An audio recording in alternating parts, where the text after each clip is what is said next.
সাংবাদিক সুরক্ষা আইন অবিলম্বে প্রকাশের দাবি জাতীয় অনলাইন প্রেস কাউন্সিলের।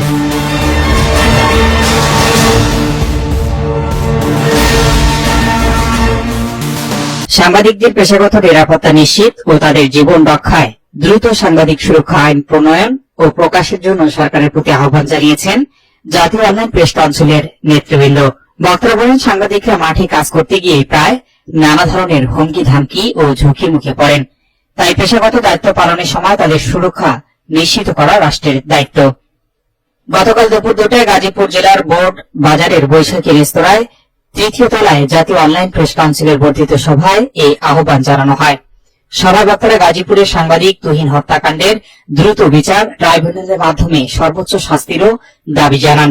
সভায় সংগঠনের প্রতিষ্ঠাতা শেখ তিতুমির আকাশের সভাপতিত্বে ও কেন্দ্রীয় দপ্তর সম্পাদক সেলিম উদ্দিনের সঞ্চালনায় প্রধান অতিথি হিসেবে উপস্থিত ছিলেন বাংলাদেশ সাংবাদিক কল্যাণ পরিষদের সাধারণ সম্পাদক MA মমিন আনসারী।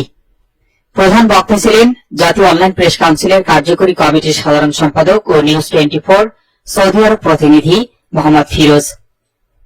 বিশেষ অতিথি হিসেবে উপস্থিত ছিলেন দৈনিক মুক্ত বাংলা ভারপ্রাপ্ত সম্পাদক সরোয়ার জাহান মেঘলা, দৈনিক নবোদয় পত্রিকার সম্পাদক আবেদা সুলতানা, সাংগঠনিক সম্পাদক সোনিয়া আক্তার, উপদপ্তর সম্পাদক রানা আহমেদ তাজ, লিমন হোসেন সোহাগ, কনা আক্তার, শিল্পী আক্তার, জাকারিয়া শিকদার, ওয়াসিম রেজা, সাকিব মাহমুদ সহ আরো অনেকে। অনুষ্ঠানে জাতীয় অনলাইন প্রেস কাউন্সিলের উপদেষ্টা পরিষদের সদস্য হিসেবে JK প্রিন্টিং অ্যান্ড প্যাকেজিং লিমিটেডের চেয়ারম্যান ইঞ্জিনিয়ার আব্দুল আজিজ ও ম্যানেজিং ডিরেক্টর আক্তার হোসেন গাজীকে অন্তর্ভুক্ত করে আংশিক কমিটির অনুমোদন দেওয়া হয়।